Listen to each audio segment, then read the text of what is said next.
瞎眼男人在大山支教3年，殊不知课堂上坐着的都是山中的大妖，而男人每日讲的数学语文，对于妖怪来说更是绝世功法，也因此每个大妖都对男人异常尊敬。这一切只因男人3年前来到大山支教的途中，意外跌落悬崖，穿越到了修仙世界，幸得山中一名猎户相助，才保全来一条命。但猎户后来却在外出打猎时不幸身亡，含泪将其埋葬后，叶离突然获得了一个名为最强名师系统。后来叶离便在山中开了一个小角落，殊不知前来学习的都是山妖兽怪。光合作用，你们要记住，明天要课堂测验，最近教给你们的这些知识点全都要考。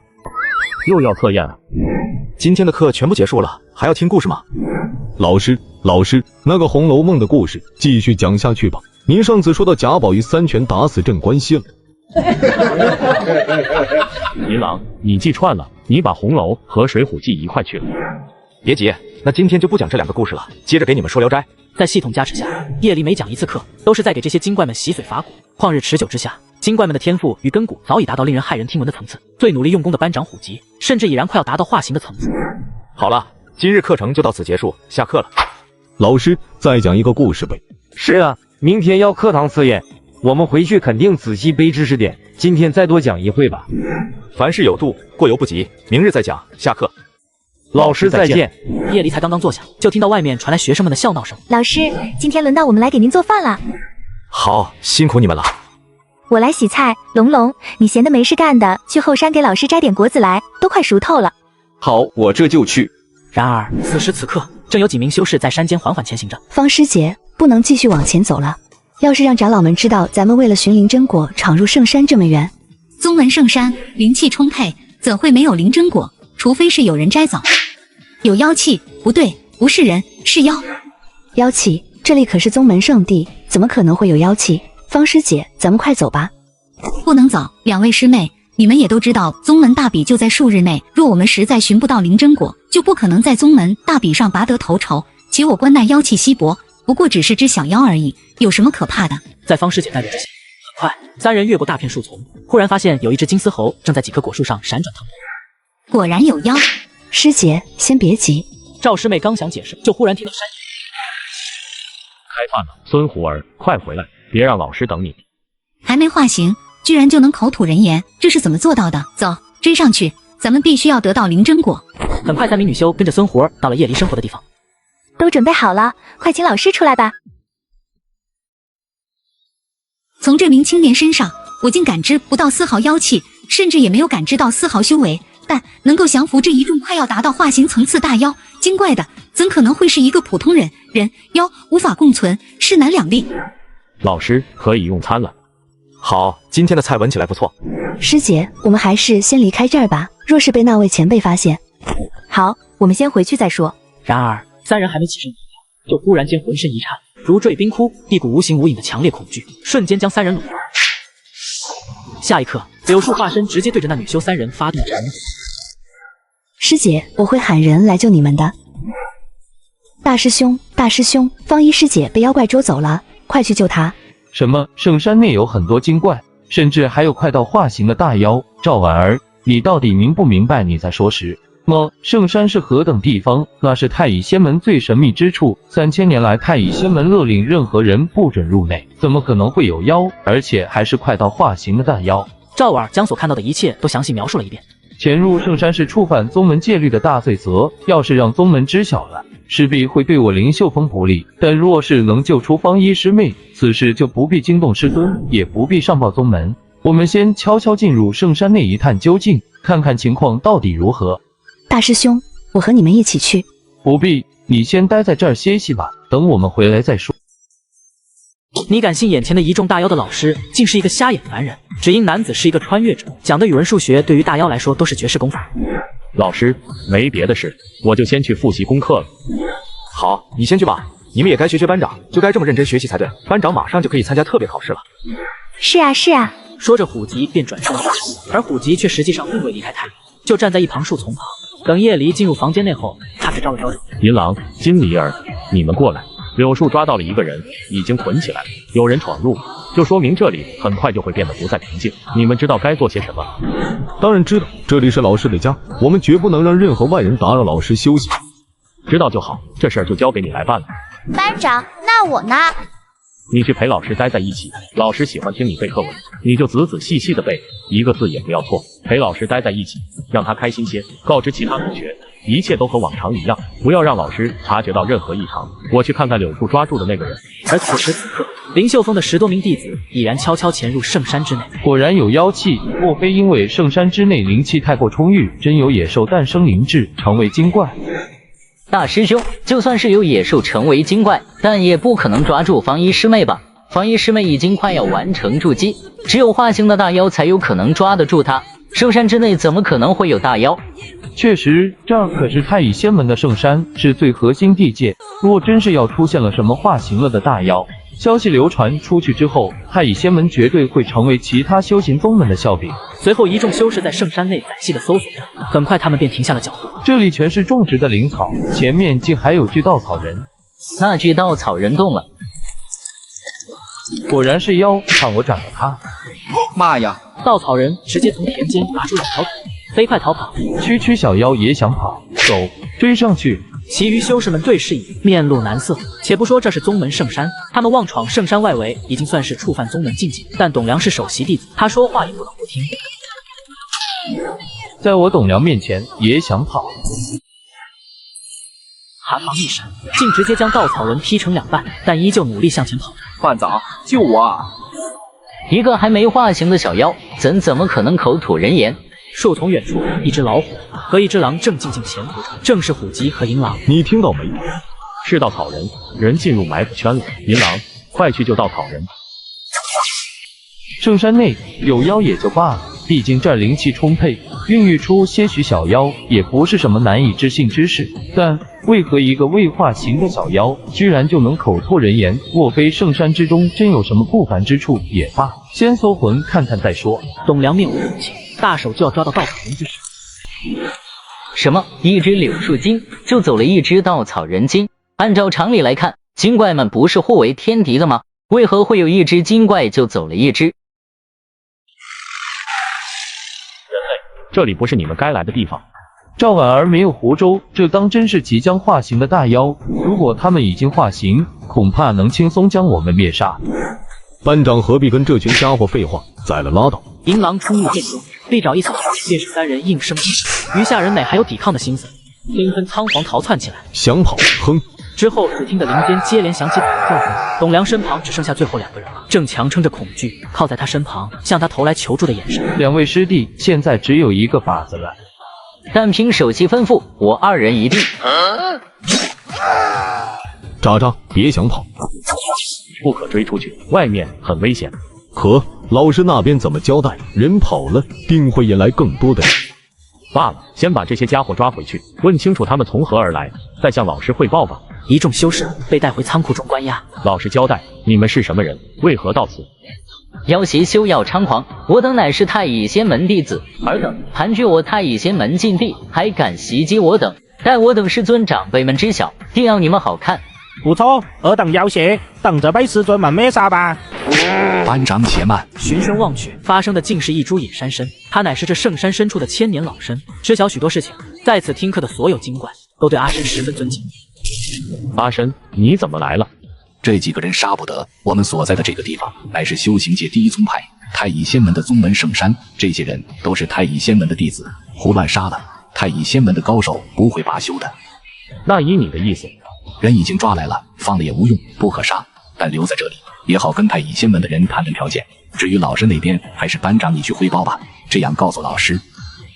片刻后，夜离屋内，老师，我有件事要向您汇报。虎吉啊，虎吉的学习进度已经达到了100%，可以开始阶段考试了。不错，什么事？是学习上遇到什么困难了？没，老师，今天村子附近来了几个山贼。山贼？那可不是什么小麻烦。现在这里只有我这个手无缚鸡之力的盲眼老师和一群同样孱弱的孩子，真要遇上山贼，硬碰硬，绝不会有好下场。是，您看，咱们应该怎么应对才好？有了，去把大伙都叫来，我有办法对付这群山贼。想必虎吉已经告诉你们了，咱们的村子被一伙山贼盯上了，此事非同小可，说不定何时山贼就会找上门来。所以今天开始给你们开一门新课，论游击战，咱们比山贼弱势，但也有法子能够战胜山贼。接下来我要教你们的知识，你们一定要用心学，学会以后才能保护自己，保护咱们的村子。我们一定认真学。与此同时，太乙仙门中，大抵就是如此的。方师妹所言不假，圣山之中当真有大量精怪。若非众师弟舍命助我突围，只怕此刻弟子也已经请师尊定夺，为众师弟报仇。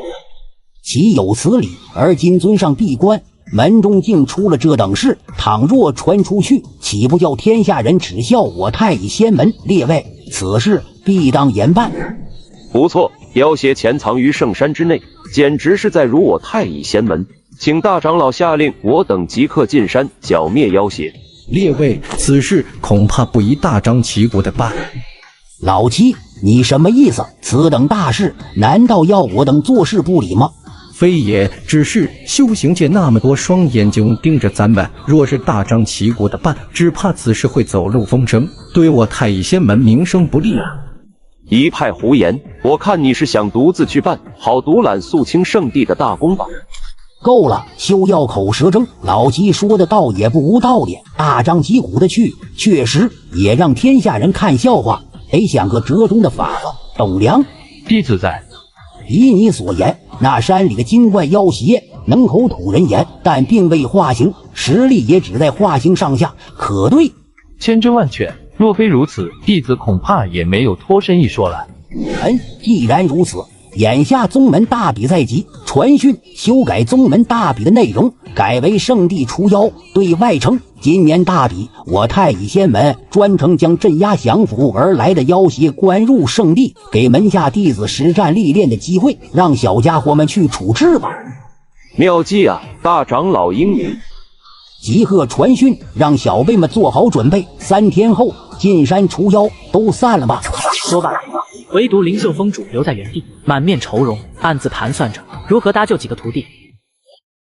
你敢信眼前的一众大妖的老师竟是一个瞎眼凡人？只因男子是一个穿越者，讲的语文数学对于大妖来说都是绝世功法。此次的宗门大比与以往不同，你们将要面对真正的妖邪精怪，今日就是你们展示实力最好的舞台。众弟子听令，进山诛杀妖邪。徒儿们，为师会把你们平安带回来的，等着为师。不愧是总门生善，好东西就是多。刚进山就遇到了好东西，除妖是不可能除妖的了，采掘宝物才是重点。就当他们在采摘灵草的时候，突然掉下了提前设置好的计。先把这人抓回去，我去布置下一处。阿深真麻烦，老师都说了，对付这些人不要心慈手软，阿深却偏不让，随意下杀手，直接在底下铺一层竹毛多好，省得搬。行了，别抱怨了，阿深也是为了不给老师惹来太多麻烦，快去吧。与此同时，圣山另一处正有3人为据点，修为皆是临近筑基。2位师弟，咱们总不能一直在此耗着吧？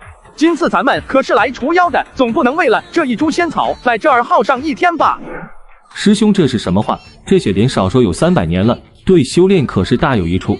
但这么耗着也不是办法吧？明知就这一株，要么我们3个分个高下，谁胜谁的。反正按照之前大比的规矩，咱们早晚是要交手的。果然和老师说的一样，你们这些家伙都是贪婪。东西你们就别想了，老师留下吧。真没劲，看来老师多虑了，就这种货色根本配不上老师教的战法。会用上的进山的人不少，这些不过是实力最差的。记着老师的吩咐，遇上厉害的人别逞强。知道了知道了，我去睡会儿，忙你的去。没有能通讯的东西，夜里只能凭着学生们不断传回来的消息了解外面的情况。所幸学生们很能干，传回来的也几乎都是好消。虎吉，来，这是你的考试题目。眼下还没发生什么大事，正好趁着今晚让虎吉完成测试，说不定系统给的奖励还能帮着学生们击退山贼呢。老师，山贼还没退走，您看，要不还是等山贼退走了，学生再考吧。相信老师，老师不会骗你的。考题都是平时学的东西，并不难。这种考试真能有什么意想不到的好处？这些知识可都是老师悉心教导我们的。正是因为老师的教导，我们才能开辟灵智，有了今日所成。没准这真是什么提升实力的法门呢？带着几分疑惑，虎吉很快就便把题答完。虎吉完成初级学士考试，现在发放奖励，奖励已向宿主发放，请宿主再接再厉。进阶讲义第1卷已对宿主解锁，请宿主合理使用。讲了个啥？难不成是延年益寿这种看不见摸不着的奖励？夜里正疑惑时，忽然听到一声响。虎吉，你怎么了？没事，老师您放心，学生只是脚麻了，撞了一下。那就好，时候不早了，去休息吧。老师再完善一下对策，山贼还没退走，还得你们出力。是，老师您也早些休息，学生先走一步。山林间，雄霸一边狂奔，身上已是多了许多的伤痕，显然是遭到了围攻。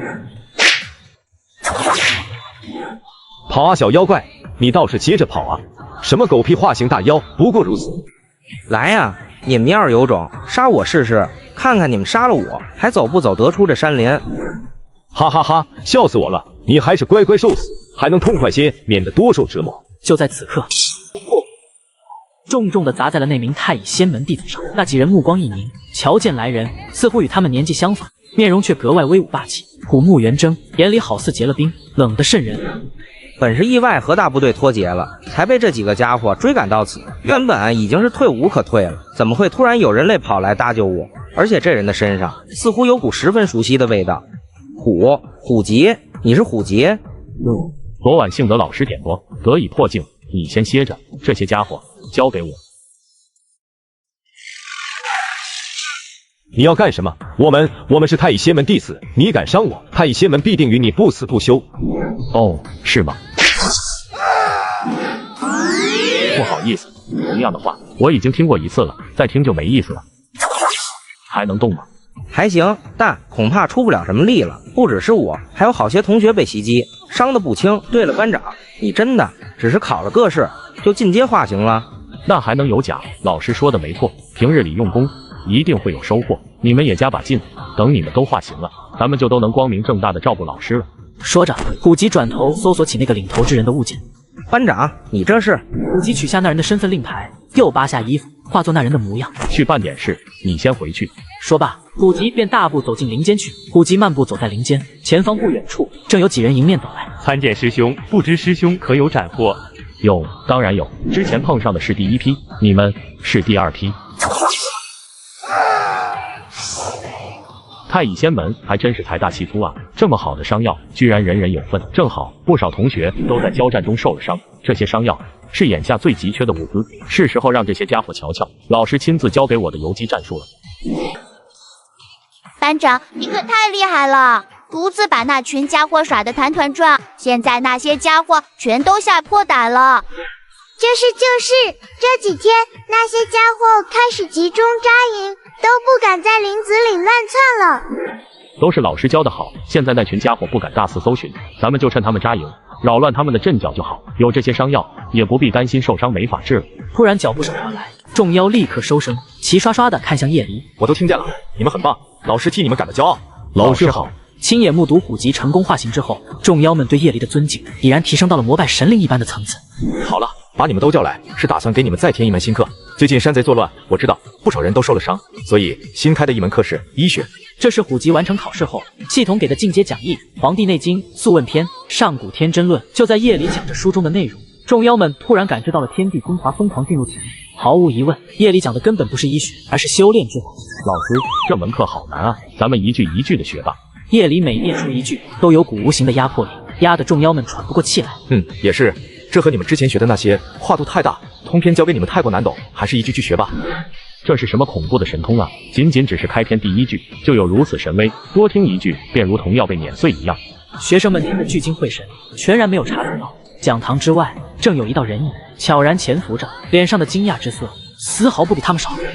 此人究竟是何方神圣，竟能让我生出顿悟？我所修炼的法门，乃是太乙仙门开山祖师3000年前留下的传承，从未有过旁人能解开其中的奥秘。可此刻，只凭一眼观摩，竟是让困扰我多年的瓶颈有了松动。这里的叶草一木又有着惊人的灵韵，连柳树、老参这些植物都有了化形之姿，只怕此人正是太乙仙门神隐3000年的开山祖师。老祖宗，老七，你确定？且不论那人是否真的是老祖宗，有如此神通大能，断不可得罪。速去传讯，将圣山中的小辈们全部召回。老七，你说那位前辈在向精怪们传授一种惊为天人的修炼之法，你可记得那法门？记得。灵秀峰主一字一句地念出了在圣山中所听，顿时有几位长老直接原地突破到了化魂境。的确是旷世神通，几乎可以肯定此法出自老祖宗之手。看来咱们这次安排弟子进山杀妖是闯了大祸了。圣山之中哪里是什么妖邪啊？那可都是老祖宗亲自教化的护山神兽。事到如今，后悔已然无用了。老七，带小辈们全部撤出来，你来带路，我要亲自去向老祖宗谢罪。好消息，外头的人应该是被咱们打怕了，全都退走了。恐怕还不是高兴的时候。如果我没猜错的话，那些太乙仙门的小辈应该是收到了长辈的传唤才退走的。若是这样的话，恐怕太乙仙门的长辈高手很快就要来了。阿深，太乙仙门的高手，咱们能对付吗？据我所知，太乙仙门的顶尖高手，放眼当今天下，都可算是一流的。凭咱们现在的实力，毫无胜算。不过还好，咱们手里还有交涉的资本。班长，此事要靠你了。第二天，大长老和灵秀峰主走在山路上，心情颇有几分忐忑。老七，你说老祖宗会宽恕咱们吗？不好说。昨日我瞧见老祖宗对那些护山神兽十分亲近，全然当作关门弟子一般，手把手的教导小辈们进山伤害这些神兽，只怕老祖宗气得不轻。是我们失察，害了小辈们，也得罪了老祖啊。罢了，今日有何责罚，我二人担着便是。但愿老祖不会因此事弃我太乙仙门离去。片刻功夫，二人已是到了圣山深处。二位可是太乙仙门的管事人？想必这定然是老祖派来接应我们的，不愧是老祖亲自教出来的。虽是只有化形境界，但其气魄属实不凡。阿参说的没错，眼前的这两个人实力完全不是我能想象的，随便一个都能轻而易举的将我杀死。如今的情况下，为了不让老师被打扰，只能拿出一些老师传授的东西作为交换，来换取两边的太平。太乙仙门现任管事大长老，现任灵秀峰主，见过神兽阁下。说好的，太乙仙门的长辈杀气腾腾的找上门来，一言不合就要动手呢？这难道是老师讲过的成语先礼后兵？神兽阁下，今日我二人代表太乙仙门前来求见老祖宗。前几日我等令小辈弟子进山，叨扰了老祖清静，今日特来请罪。老祖宗，你们说的是老师？正是，阁下的老师便是我太乙仙门的老祖，还请神兽阁下通禀一声。老师且不想被人打扰，你二人先在此等候，我先问过老师，再给你们答复。是老祖没错了，这位神兽阁下年岁至多不过16、17岁，本体乃是虎妖。我所知道的最快化形的虎妖，也花了60余年，能让一只16、17岁的小虎化形，非老祖神通不可。那便是来对了，等着吧，今日定要见到老祖。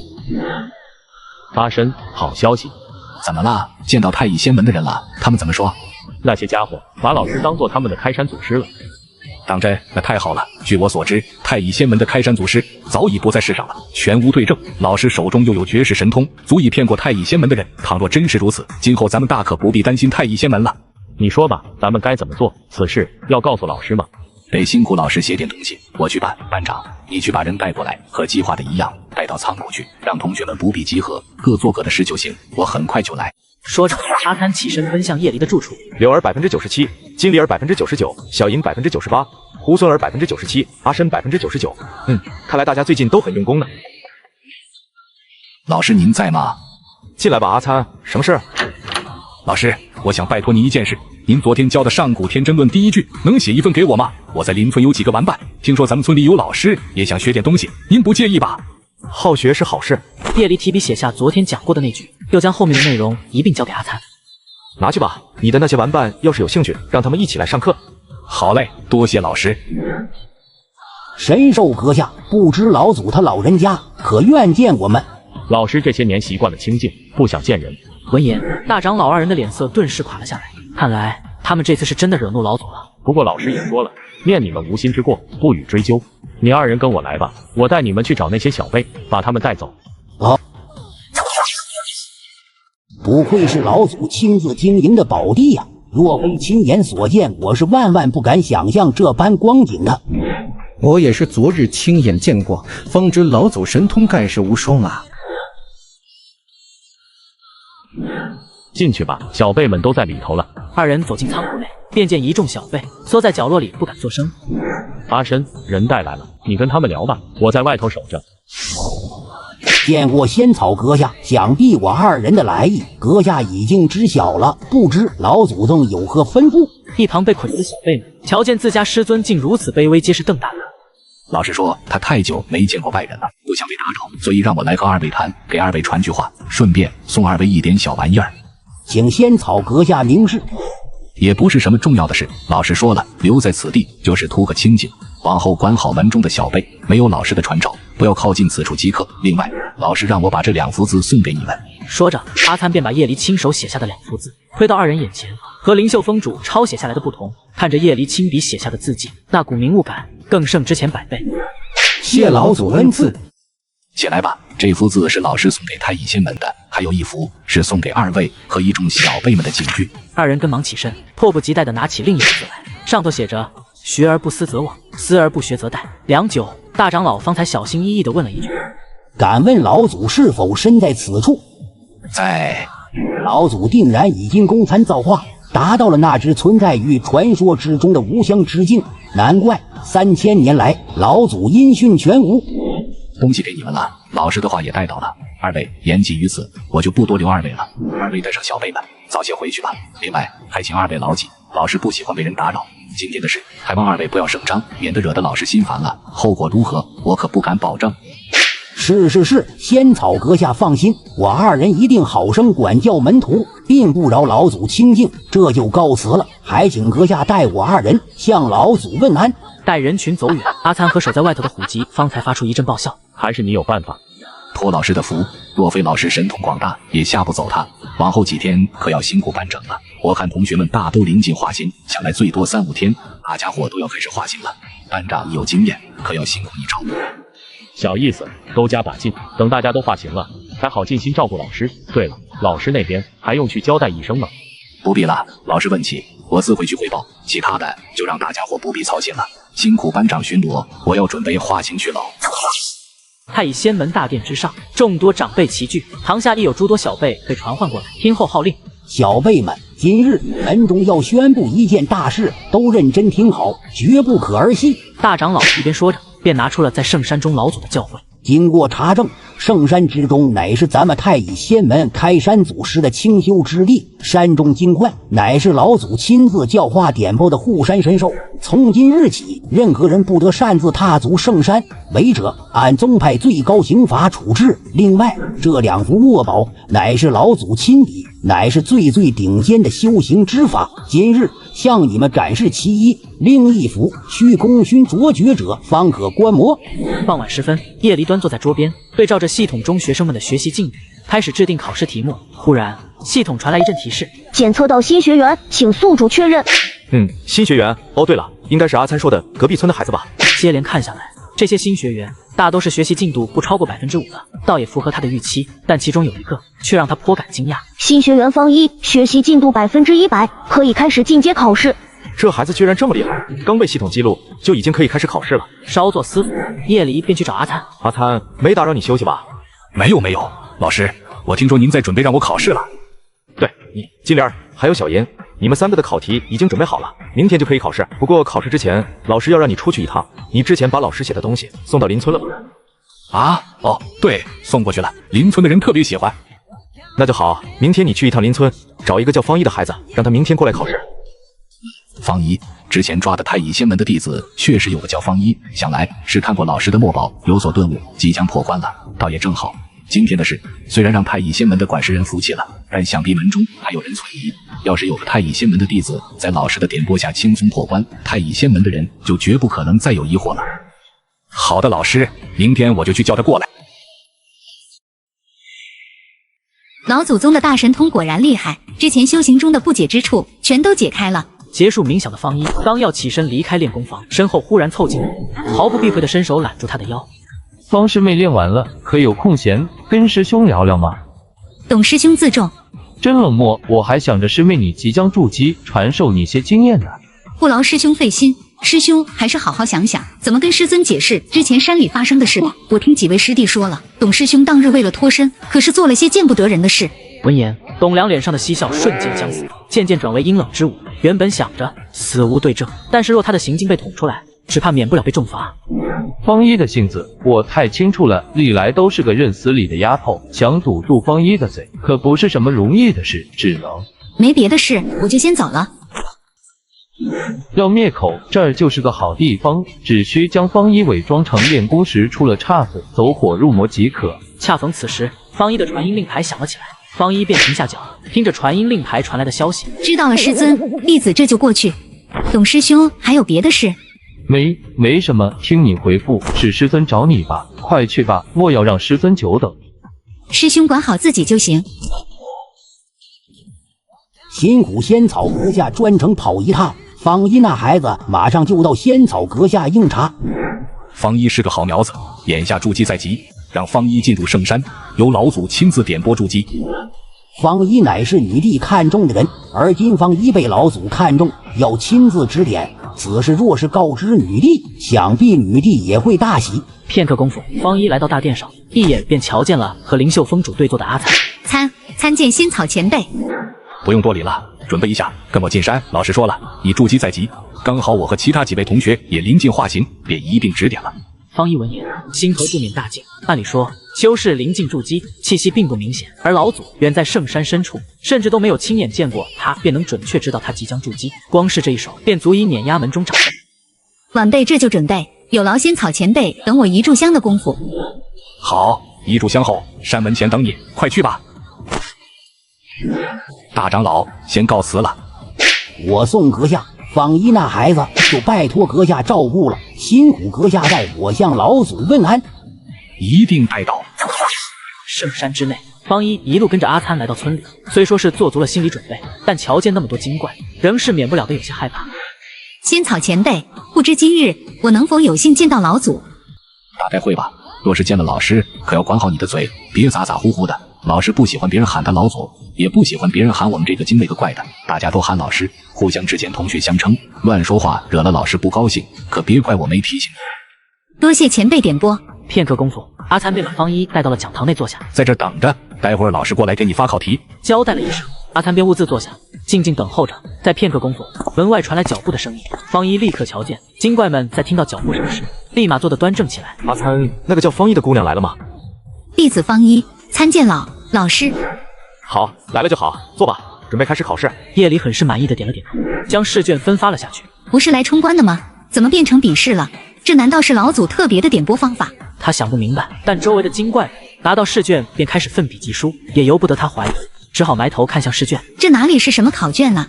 这分明是一份太乙仙门传世秘典的拓本，而那些所谓的考题，便是要我写下对秘典的感悟。参悟秘典是最好的破关之法，若能对秘典有大感悟，连破数层修为也不是不可能的事，绝不能辜负老祖的点拨。方一暗中给自己打了打气，从袖下取出自己的珍藏的筑基丹。方一同学，你在做什么？老师，我作弊可不好，交出来。考试要靠自己的真本事，念你是第一次，不予追究，再有下次就不准你参加考试了。方一被吓得一哆嗦，赶忙将筑基丹交到叶离手里。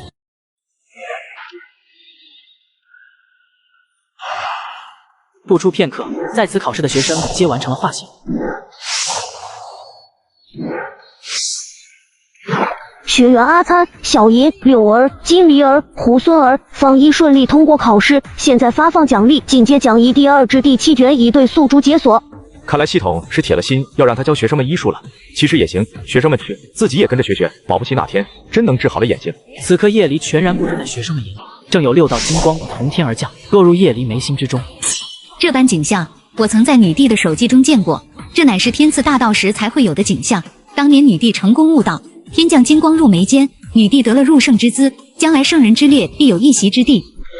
好了，你们也考完试了，去把其他人叫来吧。方一姑娘，你也不急着回去，听完课再走。是，老师。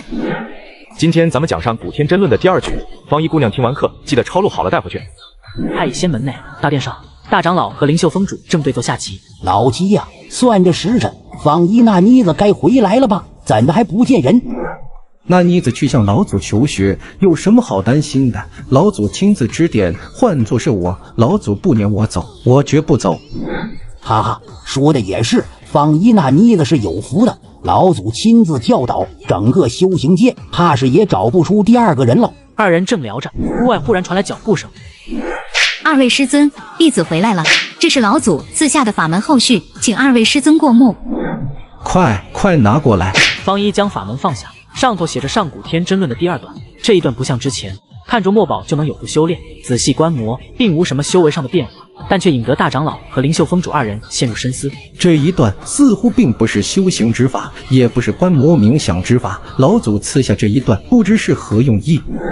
老祖此言是在警醒咱们，看似是在说如今的人体魄不及古时，实则老祖是在说咱们现在的修炼之法有问题。如今的修士太过看重修为，对炼体之法毫不在意，长此以往必不可行。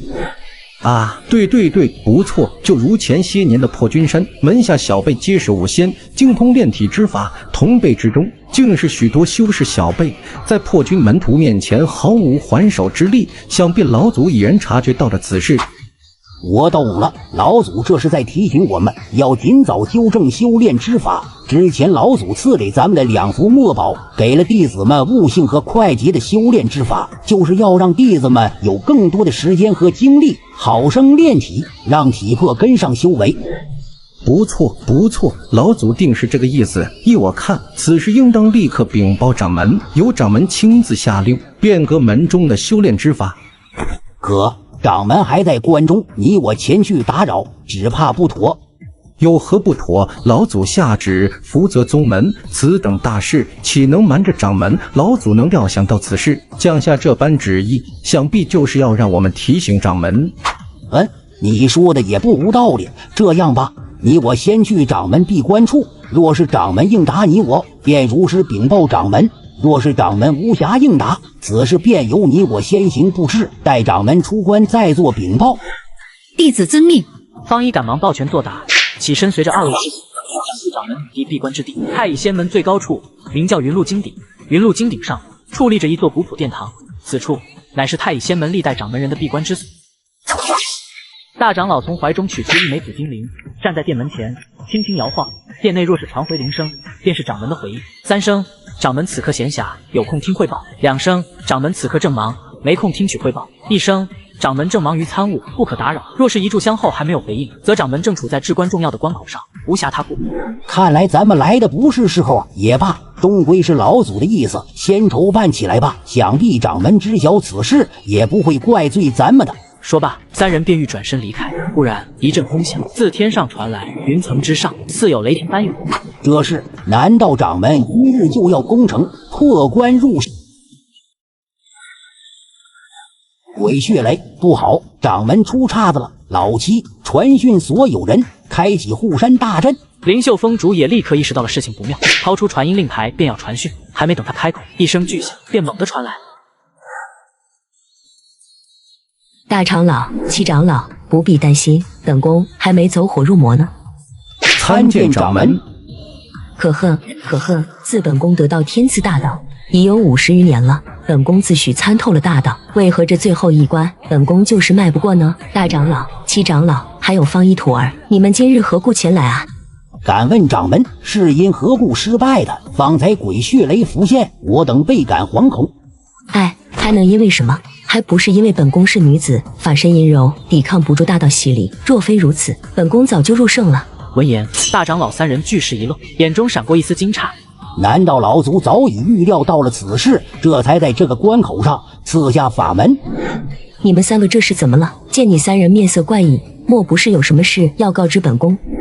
灵掌门，近段时间我等察觉到圣山之内有精怪出没，故而擅入其中查探，在圣山之内寻得了开山祖师。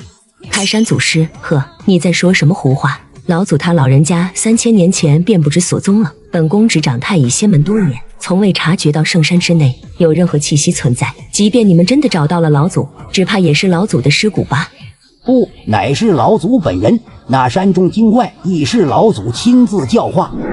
我与大长老曾亲自进入圣山，读了老祖赏赐的法门，此刻就挂在大殿上。今日方一徒儿也曾得到老祖亲自点拨，还带回了老祖的警示。一派胡言，警示何在？拿来我看，我倒要看看是何人装神弄鬼。方一无言，赶忙将抄录地上。云露仙子看罢了，眉毛顿时皱得更紧了。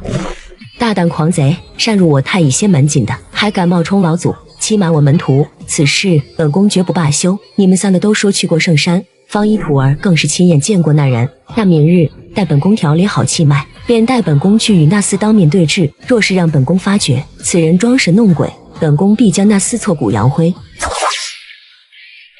老师，有个事要跟您汇报一声。遇到什么麻烦了？就是隔壁村的村长，听说您在给他们村里的小辈上课，打算来见见您。那正好交流一下，让隔壁村想求学的孩子都来上课嘛。孩子们好学是好事。但隔壁村的村长怎么说呢？脾气很大，似乎还很忌讳他们村的小辈外出求学，估摸着来了咱们这儿会很不友好。没事，去招呼几个礼貌的同学，泡茶，准备些点心。老师去和隔壁村长聊聊。是。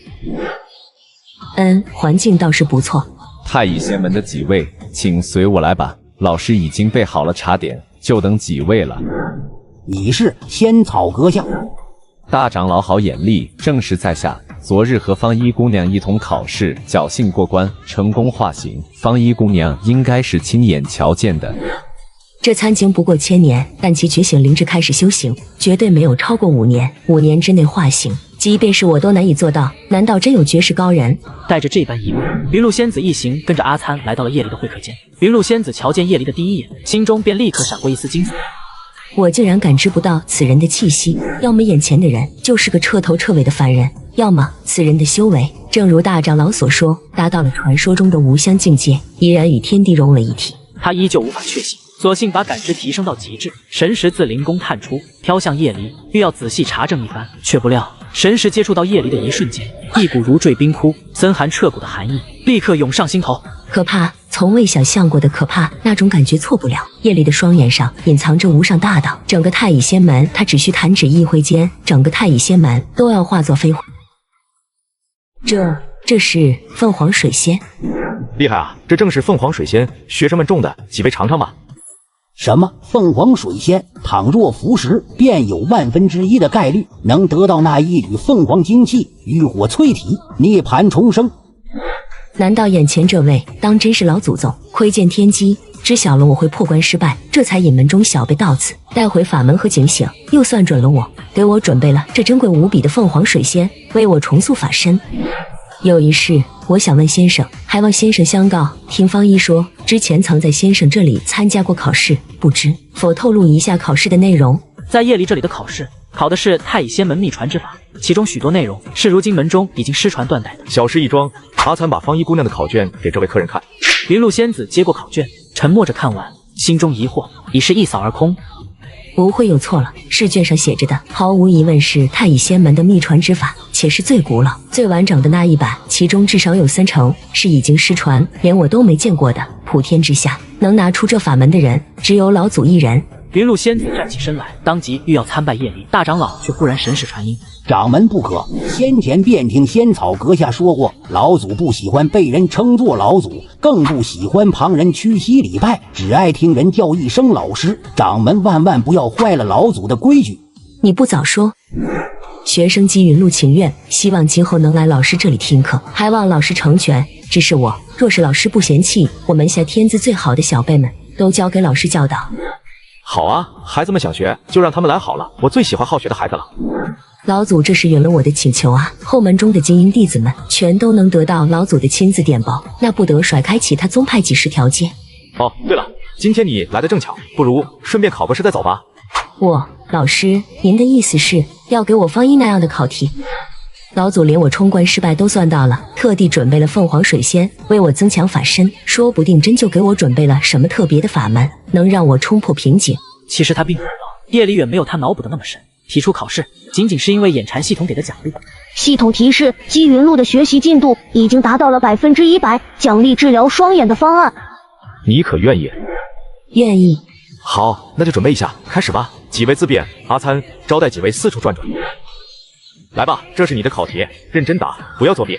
姬云路迫不及待地看向试卷，顿时看得两眼发直。试卷上根本不是他料想中的法门神通，而是一团杂乱的线条。但他看向那团线条的第一时间，便已清晰地感受到，那团杂乱的线条里隐藏着的，正是他苦苦追寻了几十年，仍旧没有参透的东西——剑仙大道。姬云路缓缓闭上眼，进入了入定。此刻的他来到了一个特殊的、有着独特规则的世界，名叫剑域。开始了吗？剑域之中，神识会化作实体。法身的承受力越强，实体便越强。姬云路法身天生便是阴柔的，韧性有余，强硬不足。几次冲关都是法身承受不住剑域的撕扯，功亏一篑。可笑老祖给了那么多指点，我竟还是止步于此。难道我注定与剑仙大道无缘吗？忽然，神识四周竟是升起一片火焰来，先前受到的伤害竟是瞬间愈合。这难道是浴火淬体、涅槃重生？这凤凰精气就是助他冲关的关键所在，岂能辜负老祖恩赐？今日我必破此关。打雷了，下点雨好啊！最近这几天太过闷热了。此刻，跟着阿参四处转悠的大长老等，皆是看傻了眼。入圣金雷，掌门成功了，可这雷劫足以抹平百里方圆。怕什么？老祖在此，区区入圣惊雷又何可惧？足可是无相强者，一道入圣惊雷，怕是老祖弹指一挥便能抹除。说的也是。咦，二位师尊快看，老祖好像要出手了。大长老瞧见叶离出了脚旁，站在门口伸了个懒腰，然后雷劫忽然没了动静，直接消散了。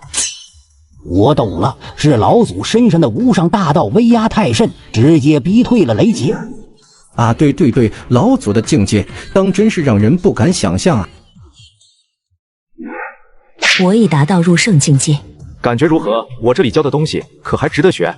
值得，太值得了！学生只恨没有早些来向老师求学。老师放心，学生今日回去稍作梳理，便把小辈们带来，让他们好好向老师学习。那就辛苦你了，既然急着回去，我也就不多留你了，快去吧，来日方长。是。姬云路应了一声，立刻兴高采烈地出去，招呼上大长老等，催促着。想必这消息一出，修行界就该变天了。讲堂内，叶离期待着系统给出的奖励。学员姬云路完成初次考核，奖励已发放，系统额外奖励双眼治疗方案1，请宿主查收。现在为宿主播报治疗方案，欲治愈双眼，需要宿主完成下列任务：任务1，解锁黄帝内经全部讲义；任务2，教授100名学员，并帮助所有学员通过初级考核；任务3，帮助15名学员通过黄帝内经课程全部考核。这任务做完得交到猴年马月去了，果然没那么简单啊！罢了，慢慢教吧。也不知道隔壁村到底有多少孩子，但愿能多一些吧。太乙仙门，姬云路刚进了大殿，便瞧见2位管事长老等在大殿上，脸色颇有几分焦虑。2位长老何事如此焦虑啊？参见掌门，恭喜掌门出关。方才圣山之中出现入圣金雷，此事已不胫而走，各大宗派都已收到了风声，纷纷传来音讯祝贺，几大仙门纷纷提出要登门道喜，此刻已经在来的路上了，明日便到。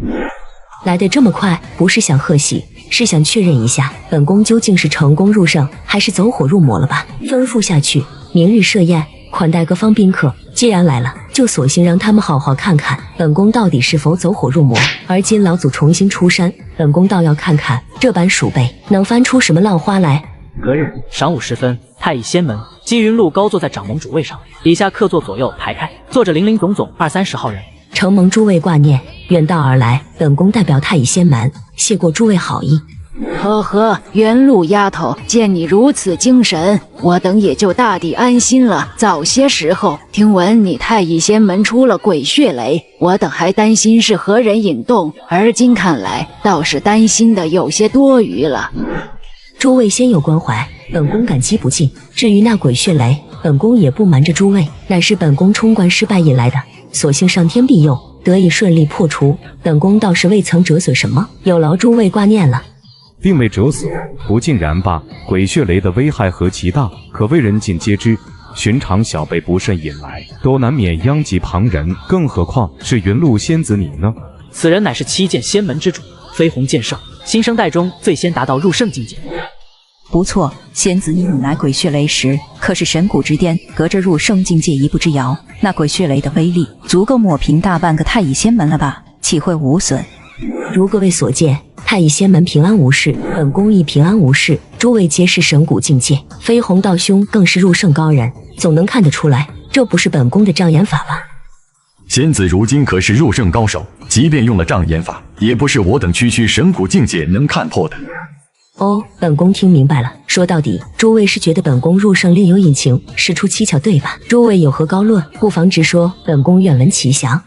不错，既然仙子把话说开了，我等也就不再藏着掖着了。据我等收到的消息，太乙仙门鬼血雷出现之后，仅仅隔了半日，便有入圣金雷出现，且是那入圣金雷尚未落下，便离奇消散。此事难道不蹊跷？诸位皆是明白，自神谷到入圣，乃是挑战大道的过程，可从未听说过哪位大能的入圣金雷会自行消散的，反倒是我等清剿过的某些妖邪之道手里，查出过不少丧心病狂的非常之法，可骗过入圣金雷。飞鸿道兄的意思是，本宫用魔道秘法规避了入圣金雷。不敢断言，只是些许猜测罢了。碧血门曾记载着一门以入魔为引，避过入圣金雷的法门，因其太过血腥残暴，当年剿灭碧血门后，便被拆解开来，由我各大仙门保管，以免外泄。此法最核心的部分就在太乙仙门手中吧。恰好今时今日，仙子鬼血雷在先，紧跟着入圣金雷便自行瓦解。若是巧合，未免也太巧了吧？看这架势，今日是铁了心要给他定上罪名，好把他就地正法。诸位，此事中的某些细节，本宫不便透露。本宫立下天道誓言，从未染指过妖邪之法，若有虚假，天诛地灭。誓言就不必了，入圣金雷都有规避之法，更何况一句誓言呢？仙子方才说有些细节不便透露，不知是何细节啊？倘若真的问心无愧，又怎会不便透露呢？道兄这时根本不打算与我辩解，直接要把我当作邪魔妖道处置。好，以我厮杀一场，我会用正统的剑仙之道打爆你的狗头，让你把先前的话嚼碎了咽下去。话都说到这个份上了，里面请吧。在座的各位都听到了，我已足够退让了。这话是云露仙子亲口说的，当着众仙友的面，可别反悔。众人穿过虚空裂隙，裂隙之内是一片无边无际的荒芜天地。这便是入圣高手制造的太虚幻境吗？果然玄妙。行。不愧是入圣境，只是余波便有此等威力。剑来，来得好。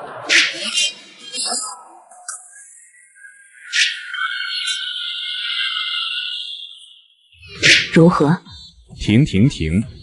这是什么剑意？如此纯粹，如此凝练，这到底……飞鸿剑仙的最强一击，却被姬云露轻松化解，但他实在无法想象，姬云露昨日方才入圣，怎会有如此惊为天人的感悟？飞鸿，如此一来，可能证明我从未染指邪道，乃是仙家正统了。在下是言，恳请仙子恕罪，在下愿尊仙子为师，请受在下一拜。飞鸿剑圣话一出，在场的所有人都听傻了。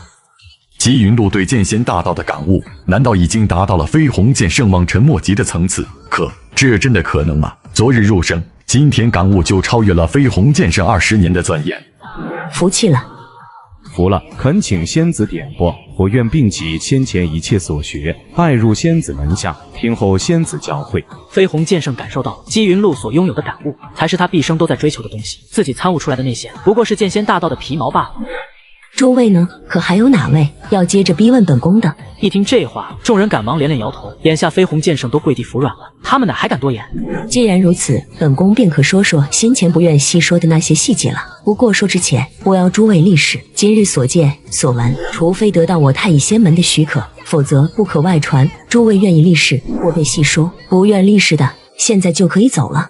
我等愿意立誓，请仙子赐教。既然各位都已立誓，我便直言了。今日我侥幸取胜，并非是我自己的本事，而是受到了高人点报。可这也不对啊！剑仙一脉自古不传外人。据我所知，太乙仙门中似乎没有哪位剑仙前辈吧？莫非是传说中太乙仙门的开山祖师？不错，我太乙仙门老祖依然出山，如今就在圣山之中隐居。那日本宫破关失败，老祖引本宫入山相见，稍作提点，本宫便得以破关。那入圣金雷为何凭空消散？正是老祖神通。那照你说来，贵门老祖岂不是早已公参造化，凭空抹去入圣金雷？那起码得是天劫境界的大能了吧？老祖具体修为几何，本宫无从断言。也无法说清老祖是如何做到的，只能告诉诸位，老祖神通远非我等能想象的。早先不谈，是担心诸位叨扰老祖清修，还望诸位能明白本宫的用意。眼下诸位已然立誓，本宫可以带诸位去觐见老祖，但还请诸位谨言慎行，若是惹了老祖不悦，本宫可保不住你们。众人闻言，皆是兴致满满，赶忙点头。他们被困在神谷境界已经太久了，若是能有前辈高人点拨一番，为他们指明方向，冲击入圣境界，便是板上钉钉的事。好了，今天的课就上到这里，下课。夜里讲完了今天的课程，放了学生们离开，起身准备回屋。刚要走，系统忽然传来一连串的提示。检测到大量可教导的学员，由学员机云录引荐，请宿主确认任务。任务内容如下：系统将给出适合这批学员的教案，依照教案教导学员，并将其收为正式学员。任务奖励：每成功收下1名正式学员，宿主将获得一份相应的奖励。哦，隔壁村长的办事效率真高啊！但是这每个学员竟都有特殊教案，这种情形可是头一次出现。罢了，总归招了人再说，奇葩归奇葩，倒也不坏。老师，隔壁村长带了好些人来访，正在村外候着，要叫他们进来吗？把他们请进来吧，教案都准备好了，就等他们来呢。是，学生这就去。村外步道上，姬云路带着各大掌门恭敬等候着，各派掌门四下张望，不免连连感慨：此处果然灵运非凡。一路走来，这小村里走动的大都是化形精怪，栽种的也大都是灵芝仙草，属实不凡呐。没想到太乙仙门护山大阵中竟还有这等灵秀之地，不愧是太乙仙门开山老祖，手段果然玄妙。诸位面见老祖之前，我还得叮嘱诸位一句，见了老祖不可胡乱言语，老祖不喜旁人称他前辈、老祖之类，诸位皆称老祖为老师，以学生自称，莫要惹老祖不悦。另外，此处无论是人还是妖，修为是高还是低，均无高低贵贱之分，互称同学，诸位切记。片刻功夫，便见虎吉迎面走来。诸位是来拜访老师的吧？里面请吧，老师在讲堂等候诸位。众人毕恭毕敬地跟着虎吉来到讲堂中，瞧见叶离时，方才尚且存疑的人，此刻全然不敢再有半点疑惑。所有人都在叶离的双眼上感受到了一股无上大道的气息。各位同学都坐吧，远道而来，先坐下歇息片刻，相互认识一下。众人赶忙落座，坐得端端正正。在这里呢，我先点出几位同学来。这几位同学要学习的东西比较特别，稍后我会单独教给你们。点到名的，先坐到讲堂一旁等候。梁红、莫无双、余秋水、陈月荣，请这4位同学先到一旁稍后。姬同学，你也一起吧。夜里把这4个名字一点，堂下众人皆是一脸惊诧。这4人正是今4大仙门掌门人的名字，尤其是金花姥姥的真名余秋水。当今修行界知道的人少之又少，就连其他3门掌门人都不曾知晓金花姥姥的真名。其他同学呢，今天要学的东西是一样的，当然点到名的4位也可以学学看，这和你们之后要学的东西并不冲突。今日我们学登鹳雀楼，白日依山尽，黄河入海流，欲穷千里目，更上一层楼。老师这是何意？不知道，再仔细看看吧，我也不太懂。这系统给的教案，除了点了名的那4个学生之外，剩下的学生的教案只有这一首登鹳雀楼，而且只让学生们自己观摩学习即可，不必讲解。也许这是系统在筛选有天赋的学生，兴许这些学生里有不少适合深入学习古诗词的吧。我也懂了，我好像明白了。姬云路向4人神识传音道：如何？老祖的电报可够玄妙？玄妙非常啊！若是早些遇到老前辈，恐怕我当年能早上10年入圣。不错，观前辈一语，可抵我30年苦修。呵呵，原来老前辈让我们先行等候，是因为这一层我等已经参透了，但他们还不懂得。这白日依山，黄河入海，可不就是神谷境界下神识凝形成风，炼骨精气纳入丹田气海之象吗？是啊，天下9成神谷修士走到这一步便被困住了，无法再精进分毫，想要再行突破，光靠吸纳天地灵气已经不够了，只能依靠感悟天地。殊不知夜里此刻听闻学生们兴高采烈的切声议论，一口一个我明白了，心头颇有些茫然。难不成真如我猜想的那样，这批学生是对古诗词十分敏感，颇有文学天赋的？在场学员已完成观摩，令学员们自行感悟，请宿主开始为4名特殊学员教学。各位同学现在可以去自由活动了，之前点名的4位同学跟我来，接下来是你们的课。众人拜谢，转头便出门，各自去寻悟道宝地。今天要单独教你们的课有些特别，眼下飞鸿剑圣都跪地服软了，他们哪还敢多言？我们一定好好学，请老师指教。好，那么梁红同学、莫无双同学，你们2个先过来。被点名的飞鸿剑圣和赤焰君赶忙起身，来到叶离跟前。你们2个要重点学习这门课，其他同学也可以跟着做。来，你们2个跟我做。第1节柔天应穴，跟着老师的动作来，1、2、3、4、2、2、3、4。几人皆是愣住了神，这是什么奇特的功法？不过转念一想，刚才老前辈短短诗词就能点醒各派长，本就是一种极为高深的化繁为简。搭在腿上。你敢信眼保健操竟是锻炼神识的绝世功法？你们感觉到了吗？感觉到了，我的神识居然在被淬炼。别人隔壁最有天赋的小辈，大老远的跑来向我求学，不教点别的知识，在这教别人做眼保健操，鬼知道系统是怎么想的。也罢，教他们个眼保健操，保护一下视力。但在这无比简单的动作之下，几人竟是明显的感受到了自己的神识正经受着一场淬炼，每做一次动作，神识便被淬炼一分，变得更加殷实凝练。我越来越庆幸今日来拜见老前辈了。自我入圣以来，神识便已停步不前。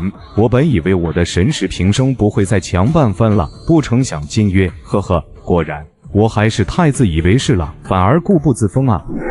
姬仙子，在下斗胆，可否准我向老前辈求取此法，带回破军山传教门徒？倘若仙子准许，前辈也肯赐功。从即日起，我破军山愿归于太乙仙门。破军山乃是午休宗派，相比起其他门庭的弟子，破军山弟子的神识境界大都极低，欲要突破神谷境界，必须参悟天地大道，神识孱弱，参悟大道便难上加难。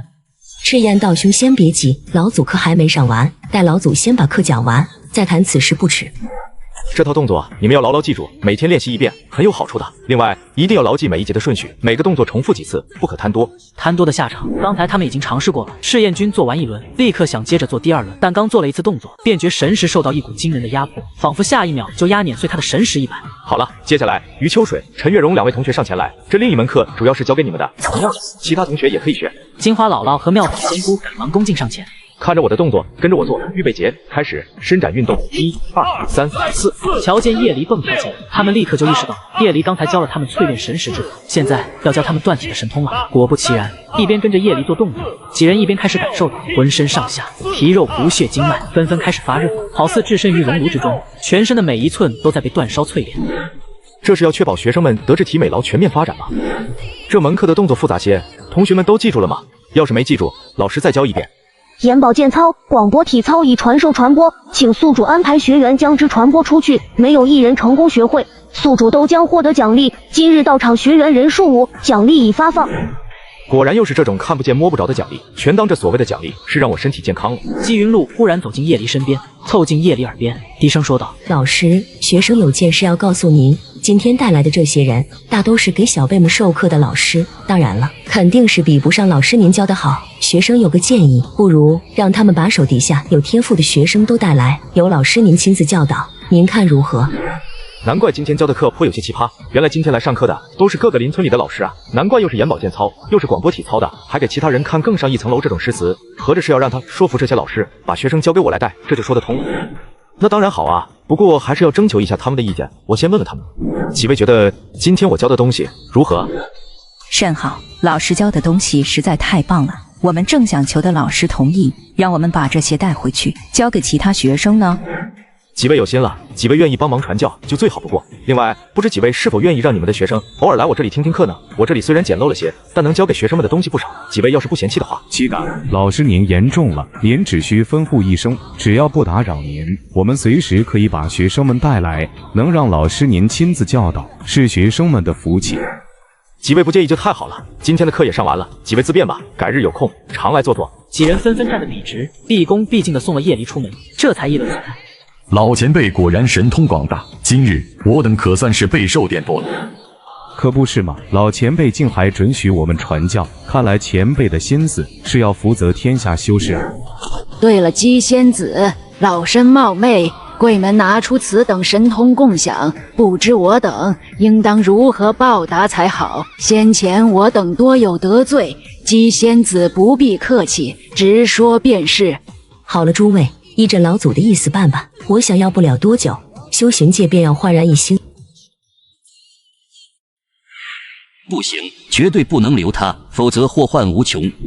可他毕竟是我们天骄之后，就此扼杀，教天下人如何看我七剑仙门。几位尊上长老围在主位边喋喋不休。堂下跪着的丫头名叫玉明儿，12、13岁的模样，本是七剑仙门一代天骄的后人，只因她身负阴烛妖皇体，但其恐怖的修炼速度带来的是堪称天地不容的厄运。每隔3年便有一道小天劫，每隔10年便有一道大天劫，永无止境，至死方休。哪怕强如七剑仙门，有飞鸿剑圣坐镇，也难说留得住他。够了，而今掌门不在门中，咱们朝也朝不出个所以然来。掌门一人传讯，今日回门，还是等掌门回来了再做定夺吧。不多时，飞鸿剑圣大步朝大殿走进来，脸色很是欢喜。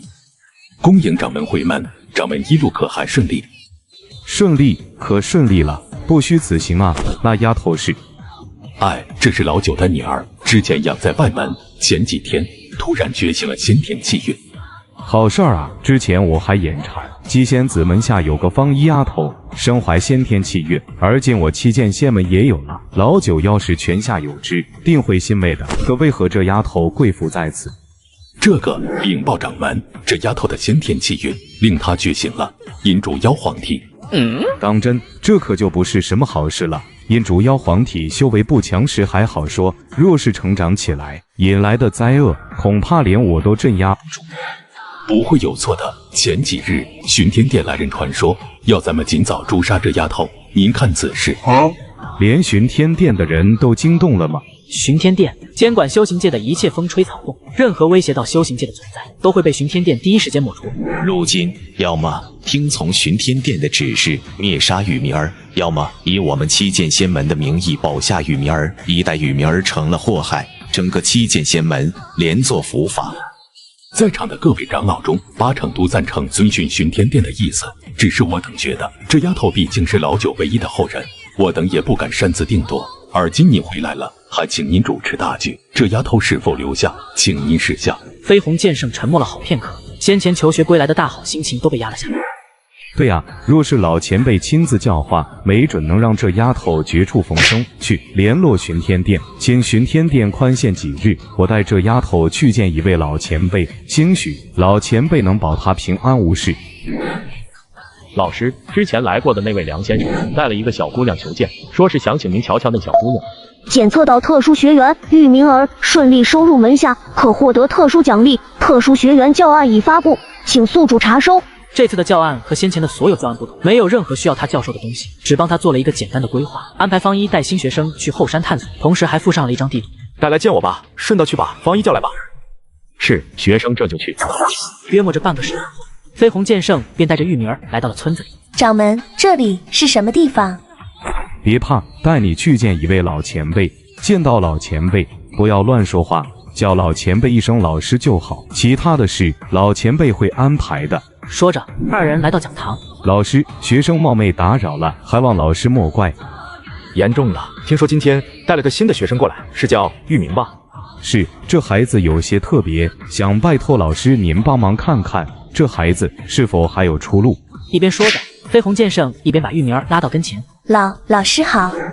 别怕，你的事老师多少知道一些，给你介绍个人，方一同学，进来吧。话音落下，便见方一毕恭毕敬地走了进来。我这里有一份后山的地图，方一同学，你带明去后山走走，今天放你1天假，好好带他玩玩。明同学初来乍到，好好照顾他，要是找到了什么稀奇好玩的东西，一并给他救。是，学生一定办妥。随即方一和玉明儿便退出屋外。老师，学生也先告辞了，之后再来接明儿，您先休息。方一姑娘留步。前辈何事？可有什么要交代的吗？晚辈一定照办。没什么，就是想问问，老师是想让你带明儿去何处？说实话，明儿这丫头和你一样，身怀先天气运，只是她的先天气运乃是厄运，因此有些不放心。难怪老师会让我带她去那里。前辈，您请看。说着，方一便递上地图，上头简单的绘制着后山的路线，其中一处被标红圈了起来，是他们此行的目的地。此处我曾听师尊说过，乃是圣山之中的头等禁地，终年被一座神秘法阵笼罩，从外界无法洞察其中。传闻那法阵里埋藏着某种神物，具体功效不明。如今看来，那应该是老祖留下的宝物，10之8九能解明儿妹妹的厄运。若真是如此，我七剑仙门必有重谢。阴烛妖皇体乃是至阴至邪的存在，别说巡天殿容不下，就是天地法则都容不下。倘若真能化解，说是神迹降世也不为过。前辈言重了，老祖如此安排，定有老祖的道理，前辈安心等候吧。晚辈这就带明妹妹前去。说罢了，二人沿着地图来到后山深处，寻得目的地时，方一不免心中感慨，眼前是一座格外显眼的法阵，好似一片垂直的水幕，隔绝两片区域。方一带着玉明儿小心翼翼地凑上前去，果不其然，这法阵丝毫没有阻拦他们的意图。法阵之内，放眼望去皆是桃花。忽然，这桃林中传来一阵清唱声，这法阵里居然有人居住。这法阵1000年前就已经存在了，一直无人探索过，门中长辈也不敢轻易打开法阵，生怕里头镇压着什么凶兽妖邪，便一直是个未知之地。里头要是真有人居住，那岂不是住着一位1000年前的老前辈？前方一棵硕大的桃树映入眼帘，其树干格外粗壮，少说也得有8、9个人怀抱那么粗。细看之下，那桃树的枝丫上居然坐着一个人影。咦，桃林里居然来了外人！好厉害的轻身之法！你们是来找我玩的，还是有事要求我呀？晚辈方一参见前辈，晚辈奉命带着这位明妹妹到此，请前辈赐教。你身上好像有一股很奇怪的气息呢，不过刚好我这里有办法帮你解除，恳请前辈相助。别急嘛，想要我的宝贝，先陪我玩玩，我高兴了，宝贝自然送你。筑基初期左右的实力嘛，那就不太过为难你了，当心点哦，可别逞强，丢了性命。复灵术，化魂高手。这手段毫无疑问是仙家复灵术，以自身神识为引，赋予死物灵智，操控其战斗。每一个树人都有和他差不多的实力。前辈这是在考验晚辈吗？若是考验，还请前辈莫要波及到明妹妹，晚辈愿意领教。好呀，一炷香，只要你能撑得住，就算过关。开始喽！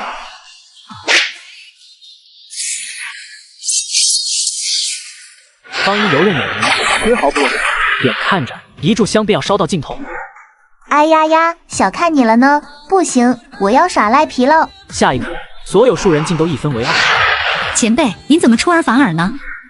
西西，谁叫你这么厉害？我的宝贝可珍贵了，就这么让你拿走，太便宜你了。放心啦，不会让你有生命危险的，尽力就好。我也不是不讲道理的人。一旁的玉女儿小手一抬，甩出一道幽夜星光般阴沉的气，朝着那树人席卷而去，瞬间燃起蓝色火焰。噬魂阴火，快住手，小丫头！我认输，算你厉害，我怕了你了。东西你们拿走吧，别来祸害我的桃树。一边说着，红衣女子一边衣袖一挥，那棵最大的桃树根基处赫然张开一道木门，里头是一座向下的阶梯。你们2个下去拿了东西赶紧走，还有不准跟外人说起我，谁问都不准说。那就多谢前辈赏赐了，先行告辞，他日修炼有成，再来请前辈赐教。前辈既然说了这灵药能解决你的麻烦，那就先收用了吧。玉米儿走上前去，欲要摘取那朵莲花，没等他伸出手，那朵莲花便好似感应到了什么似的，居然自己漂浮了起来。花和花心分离开来，花飞向玉米儿，花心飞向方一，分别融入2人体内。特殊学员玉明儿已完成初步教化，可正式收入门下。特殊奖励已发放，请宿主查收。特殊奖励：后山新增地点桃林，每隔3个月可安排1名学员前往桃林探索。每次探索可提升该学员学习进度30%至70%，具体受益因人而异。桃林当前冷却时间3个月。有了桃林的辅助，那些个进度缓慢的学生可就有福了。与此同时，外界某处，琴儿，之前七剑仙门的梁红请愿，让我们宽限几天，带那个身怀阴烛妖黄体的小丫头去想办法，可有什么消息？收到消息，七剑掌门带着那个小丫头去了太乙仙门。太乙仙门病急乱投医，太乙仙门虽是底蕴不凡，但也还没厉害到能镇压阴烛妖黄体。你老答应给他几天，便给他几天挣扎一下吧，反正到最后他也只能乖乖把那丫头交出来。不错，过几日再说吧，省得他觉得巡天殿不近人情。老者话没说完，无字碑忽然传出一阵微颤，所有人的目光纷纷投向无字碑，面色怪异。这无字碑乃是巡天殿至宝，唯有天道有变时才会出现动静。难不成是什么人触动了天道？众人屏息凝神，便见无字碑上浮现出一行字：恶难已除，灾祸不复，阴烛逢阳，圣皇降世。这怎么可能？无字碑不会骗人，阴烛妖黄体的恶难居然真的被镇压住了。普天之下，谁能有如此神通？对了，我想起一个人，之前去七剑仙门，曾听七剑仙门的人说起过。当时七剑掌门不在门中，亦是去了太乙仙门。之后便有传闻说，太乙仙门中似乎有一位老祖级别的高人出山，难不成是那人所为？荒谬！什么老祖？太乙仙门的开山老祖早就不知所踪了。但此事的确十分蹊跷。七剑仙门与太乙仙门素来不和，而今却往来密切，甚至有人镇压了阴烛妖皇体，此事必有隐情。秦儿择日前往太乙仙门详查此事。说。多谢老师点拨。玉明儿身上那股灾恶气息消失的无影无踪，阴烛妖皇体那股渗人的气息也消散了。显然，老前辈用了某种法抹去了阴烛妖皇体的灾恶气息。我也没做什么，不必如此。我看明和方一姑娘相处的不错，索性就让明留在这里吧。有方一在，明也好有个伴。全凭老师安排。另外，学生和其他几位同学商量了一下，近段时间打算给老师您筛选一批学生送来，您看此事是否妥当？若是您觉得合适，学生立刻就回去操办。一听这个，叶离立刻来了精神。他现在最急缺的就是学生，系统让他收购100个学生，到现在都还差着好多呢。自然是好事啊！你们几个有心了，此事就辛苦你们操办一下吧。老师放心，学生一定办得漂漂亮亮的。既然如此，学生就先告辞了，过几日再来看望您。筛选学生的事您不必操心，之后便给您带过来。很快，此消息一出，各大宗派立刻一片沸腾，纷纷紧锣密鼓地筹备起来。报，不必报了，那2个小家伙又打起来了吧？造孽啊！大殿外忽而飞来2道人影，你们2个小家伙闹了快1年了，还没闹够。我要和他打个赌，请您作证。听闻太乙老祖招收门徒，各大宗派要举行仙道大会，请您准许我2人参加仙道大会，看看谁能夺魁。既然你2人心意已决，那此事便准了。仙道大会，你2人一起参加，给咱们北斗仙门争口气。这次的仙道大会，大宗派全都来了。各大宗派的人众悉数停靠在山门之外，各大长带着自家最精锐的小队，聚集在太乙仙门中。那边那个是破军山的少主莫云起，据说修为通拜第一，也不知道是不是真的。哎，我听说还有太乙仙门的方一姑娘，似乎也会参加今次的仙道大会，竞争不知道有多激烈。此次的仙道大会，夜里给出的名额是15个亲传弟子和100个普通弟子，待小辈们站定，负责主持大会的大台。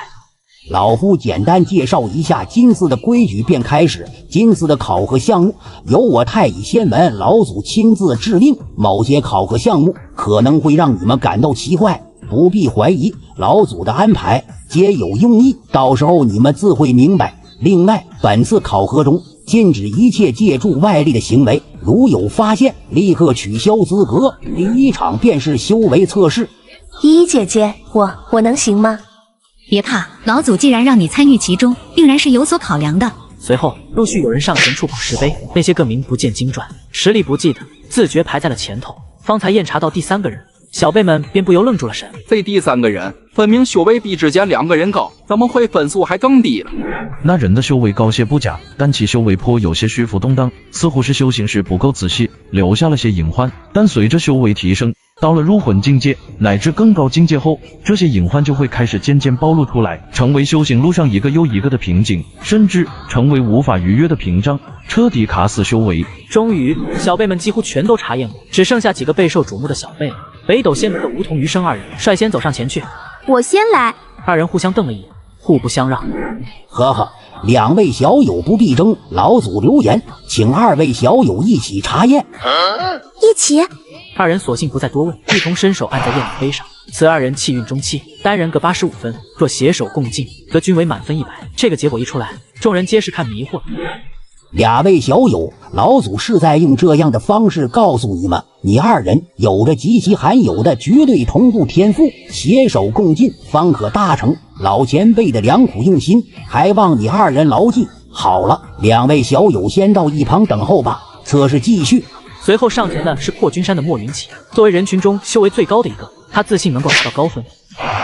气运巅峰，半步灵桥，天生武仙之姿，神识稍现94分。下一位，陆兄，人人都说你与世无争，实则是实力超然，寂寞无敌。且看陆兄的。陆兄哪里话？陆某一介一仙罢了，谈何实力？陆鸿之不置可否的笑了笑，缓步上前触摸石板。气运后期，一仙之躯，北上古一仙传承97分。下一位，再往后便是方一和玉明了。这二人皆是已经见过夜离、听过课了，众人便也自觉地把这二人放在了压轴的位置，想要看看那位神秘老祖亲自点拨过的人究竟能比他们强多少。筑基中期，先天灵剑半生，剑仙之姿，灵剑出城，尽善尽美，99分。这评价一出现，无论是4大仙门的小辈，还是其余实力稍差的，都不免咽了一口唾沫。最后，终于是轮到玉明了，小心翼翼地将手按在石碑上。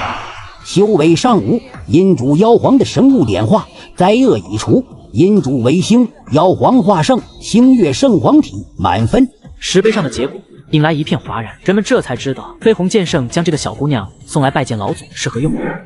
好了，现在宣布第1场的结果，获得满分的有北斗仙门、梧桐、鱼以及七剑仙门、玉明儿，其他人也不必气馁。第1轮测试的分数只是一个基准，后面的测试你们都还有机会。尊主，情况属实，阴主妖皇体已被点化，太乙仙门中有绝世大能。查明此人身份，如实上报，这可是个颇为不小的挑战。能点化阴烛妖皇体的高手，必定已是公参造化，手握天地法则的级别了。那等大能，神识一扫，天下尽在眼里。想要潜入其身旁，只怕难上加难。